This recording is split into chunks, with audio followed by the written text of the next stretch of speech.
축구협회가 최근 스폰서 파트너인 하나은행에서 600억 원대 마이너스 통장을 개설한 것에 대해서는 협회 관계자 징계 요구 등을 거론했습니다. 유 장관은 원래 문체부 승인을 받아야 하는데 그렇게 안 한 것 자체가 위반이라며 절차상 문제 등을 따져 관계자 징계를 요구하고 다른 조치도 할 수 있는지 검토하고 있다고 밝혔습니다. 국회 문화체육관광위원회 소속 강유정 국회의원이 대한축구협회 자료를 확인한 결과 실제 회의 내용과 다른 허위 브리핑이 확인됐다고 지적했습니다. 13일 강유정 의원실은 보도자료를 통해 축구협회의 홍명보 남자축구 국가대표팀 감독 선임 과정 설명이 사실과 다른 것으로 확인됐다. 축구협회가 업무에 대한 신뢰성을 완전히 상실해 개혁이 필요하다고 지적했습니다. 강 의원은 문화체육관광부로부터 제출받은 제11차 KFA 전력강화위원회 회의록을 검토했다며 이를 근거로 축구협회의 문제를 지적했는데요. 축구협회는 6월 30일 화상회의 프로그램 줌을 통해 임시회의를 개최했습니다. 이날 회의에서는 위원장 부재로 인한 전강위 기능과 권한, 향후 운영 방안 등을 놓고 협회 측과 전강위원들 간의 토의가 있었습니다. 이날 전강위원들은 전강위의 기능과 결정 권한 및 위원회 운영 방안에 대해 질문을 했습니다. 이에 축구협회는 위원회의 기능은 현재와 다를 게 없고 위원들 역시 사임 의사를 밝히지 않는 한 올해 남아있는 향후 일정과 업무에 대해서는 지금과 같이 진행해 주시면 됨이라고 밝혔습니다. 이어 현재로서는 위원장만 부재인 상황이며 협회가 임시적으로 위원회를 중심으로 감독 선임 등의 후속 절차를 진행하는 과정이라고 설명했습니다. 특히 이 자리에서 협회 측은 이임생 기술이사가 맡아서 담당하되 위원회가 해체되거나 기능이 없어지는 것은 아님을 설명하며 최대한 투명하게 소통하면서 진행할 것을 부연 설명했다고 밝혔습니다. 또한 축구협회 관계자로 추정되는 인물은 정혜성 위원장이 최종적으로 결정한 4인의 후보자 중 필요하다고 판단되는 2인의 후보자와 추가 심층 면접을 협회에서 진행하고 면담 후 위원회에 그 내용을 공유하여 최종 감독 선임 과정에 참여를 당부드린다라고 말했습니다. 이에 전강위원들은 위원장 부재에 따라 이임생 이사가 설명한 대로 현재까지 진행된 남자 대표팀 감독 선임 업무를 협회에서 투명한 절차로 후속 작업하는 것에 동의했습니다. 즉 전강위원들은 면접은 축구협회가 하더라도 면접 결과 공유 등 최종 감독 선임 과정에 필요한 절차들에 전강위원들이 공유받고 참여하는 것에 동의한 것입니다. 그런데 축구협회의 브리핑은 이와 달랐죠. 축구협회는 지난 7월 22일 배부한 국가대표팀 감독 선임 과정을 설명드립니다에서 6월 30일 전강위 임시회의에서 참석위원 전원은 이임생 기술총괄이사에게 감독 추천과 관련한 절차의 진행을 위임하는 데 동의했다고 밝혔습니다. 전혀 전권 위임에 대한 내용이 없었는데 말이죠. 이어 이임생 기술총괄이사가 6월 30일 온라인 회의에 참가했던 전강위원 5명에게 전화하여 최종 후보 3인 면담, 감독 내정, 이사회 추천 등의 권한을 이임생 이사에게 위임했던 당시 합의를 확인하고 다시 한번 동의를 받았다라고 적시하며 홍명보 감독으로 내정했음을 위원들에게 공유하지는 않았다라고 덧붙였습니다. 강 위원 측은 위 내용을 근거로 이는 임시회의에서 협회가 위원들에게 밝힌 협회가 임시적으로 위원회를 중심으로 감독 선임 등의 후속 절차를 진행하는 과정 남자 대표팀 감독 선임 업무를 협회에서 투명한 절차로 후속 작업과 배치된다.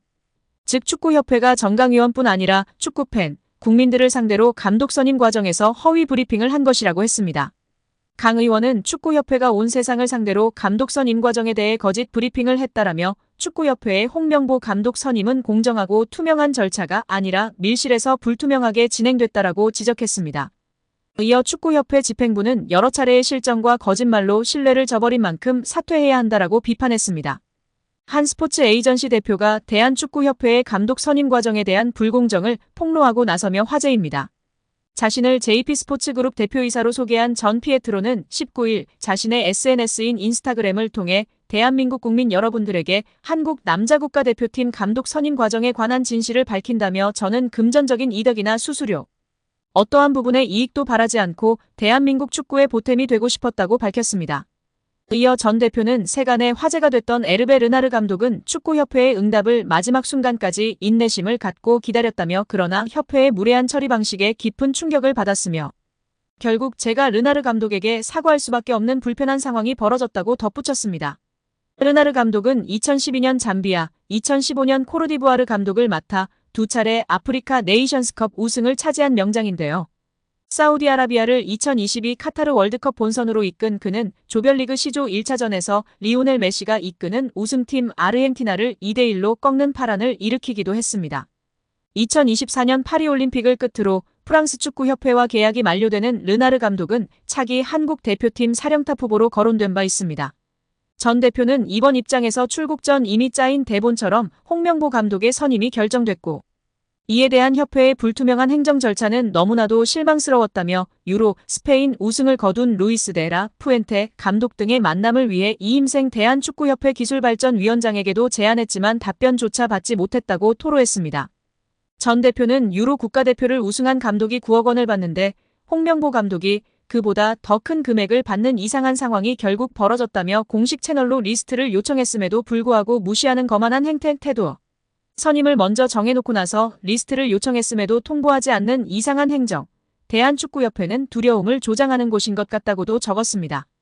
박종환 감독이 대표팀을 이끌던 1995년 한국팀은 코리아컵 준결승전에서 예선에서 쉽게 승리했던 잠비아에 패했습니다. 그런데 이 경기 전날 박 감독의 억압적이고 비인격적 훈련에 불만을 품고 있던 홍명보, 황선홍 등 주전 선수들이 경기 전날 술집에서 대취할 정도로 술을 마신 사실이 언론에 보도가 돼 난리가 났습니다. 그래서 홍명보 선수 등은 징계 위기에 처했는데 이들은 그 제보자로 박 감독을 꼽았고 언젠가 안 갚음하리라 맹세했다고 합니다. 다음해 아시안컵 8강대 이란전에서 한국은 6대2로 참패하였습니다. 유례를 찾기 힘든 처참한 패배입니다. 특히 전반에 2대1로 앞서고 있었는데 휴식 시간 라커룸에서 무슨 일이 있었는지 후반에만 연속으로 5골을 먹은 것입니다. 당사자들은 부인하지만 이 사건은 축구계뿐 아니라 축구팬들도 의혹을 거두지 않고 있습니다. 박 감독은 결국 감독에서 물러났고 당시를 회상하며 자살까지도 생각했을 만큼 개인적으로도 충격이 컸다고 했습니다. 한국이 참패를 당하자 국내 언론들은 11회를 이끌고 있는 홍명보가 태업을 이끌었다. 박종환 감독을 끌어내리기 위해 선수들이 태업을 했다라는 등의 뒷말들이 나돌기는 했지만 끝내 참패 원인의 진실은 밝혀지지 않았습니다.